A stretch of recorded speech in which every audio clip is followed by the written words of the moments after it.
हरिओम। आज दिसंबर 1 है। आज गीता जयंती भी है। तपोवन जयंती है, हमारे परम गुरुदेव के जयंती भी है। और आज हम वियतनाम में हैं डिवोटीज को लेकर के।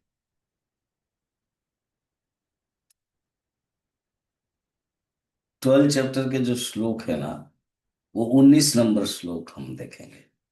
श्री भगवान उवाच तुल्य निंदास्तुतिर्मौनी संतुष्टो येन केनचित् अनिकेत स्थिरमतिः भक्तिमान में प्रियो नरः। इसमें भी 5 लक्षण हैं। और देखा जाए तो यहाँ कंटिन्यूटी है। निंदा और स्तुति में भी समान है। उनके लिए ना निंदा है ना स्तुति है। वो सब समान है। तो अगर आप देखोगे तो जो निंदा और स्तुति है वो शब्दात्मक है। शब्द में ही निंदा की जाती है, स्तुति की जाती है। और मान अपमान क्रियात्मक है। इसलिए ये भी बौद्धिक स्तर पर है, बुद्धि में ही निंदा स्तुति होती है। तो मगर निंदा स्तुति शब्दात्मक, कोई निंदा करता है कोई, और मान अपमान क्रियात्मक है। तो वो परे हो जाते हैं। उनको कोई निंदा भी करे, सम्मान भी करे, स्तुति करे, सम्मान है उनके लिए। एक संत एक गांव में आए, कुछ ही दिन रहे। एक युवक कहा, पता वो जो आदमी है ना, वो आपके विरोध में बोलता है। संत हंसने लगे कि वो मुझे जानता है ना? नहीं जानता है। फिर नहीं जानता तो मेरे विरोध में कैसे बोल सकता है? अच्छा, मुझे शरीर के रूप में जान करके अगर निंदा करता है तो मैं भी निंदा करता हूँ शरीर की। ये शरीर में तो मल मल दोष है, मल है और बीमारी है। तो मैं भी निंदा करता हूँ। अगर मुझे आत्मा समझ करके निंदा करता है तो वो गलत करता है। वो निंदा कर ही नहीं सकता है। कैसे? ना वो आत्मा, उसका भी आत्मा, मेरा आत्मा एक ही है। मुझे क्या निंदा करेगा? वो खुद को निंदा कर देता है, मुझे कोई फर्क नहीं पड़ता है। और वो गलत भी है। कोई भी अपने आत्मा को निंदा करता ही नहीं। सब आत्मा सर्वम काम सर्वम प्रियम भवति, आत्मानस्तु सर्वम प्रियम भवति। दृष्टि देखिए, संत की भक्ति की दृष्टि है। तो यहाँ भी 5 लक्षण देखेंगे। निंदा स्तुतिर मौनी। मौनी है सेकंड। मौनी माने मुने के भाव है।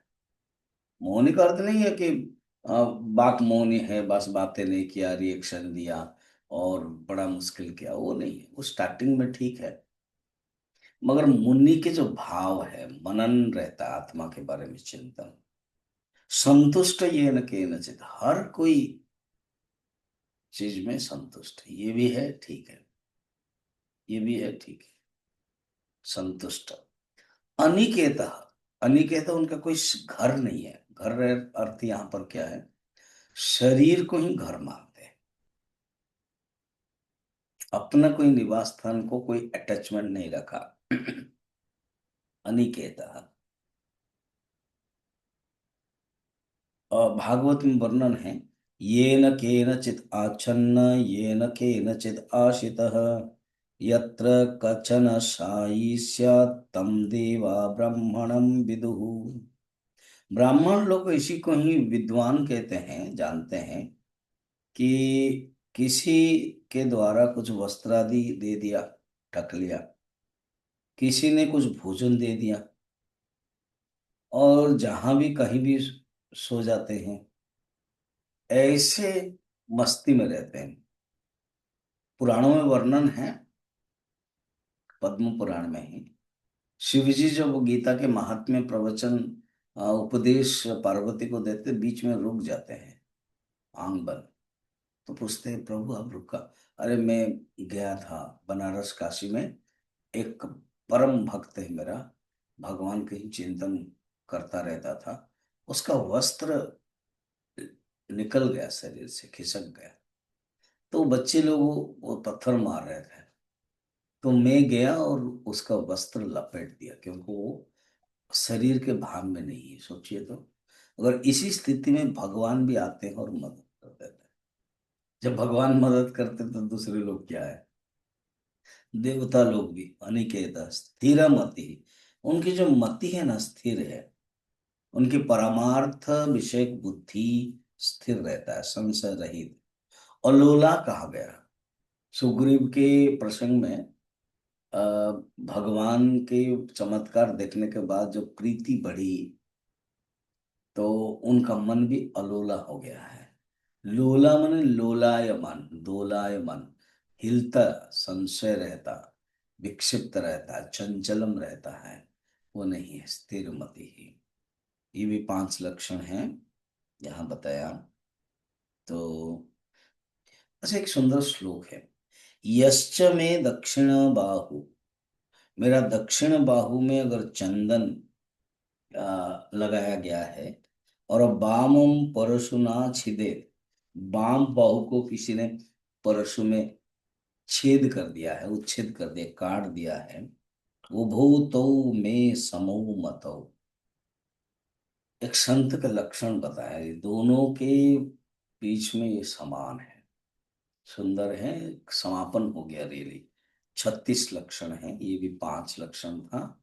तो टोटल श्लोक में जो बताया गया है, अ, वो समापन भगवान ने किया है। वो मैंने श्लोक समापन नहीं हुआ है, एक बाकी है। वो अभी यहाँ पर भगवान रियली 13 नंबर श्लोक से किया। 13, 14, 15, 16, 17, 18 एंड 19, तो 7 श्लोक में 36 लक्षण। फिर हम लोग कल देखेंगे। अभी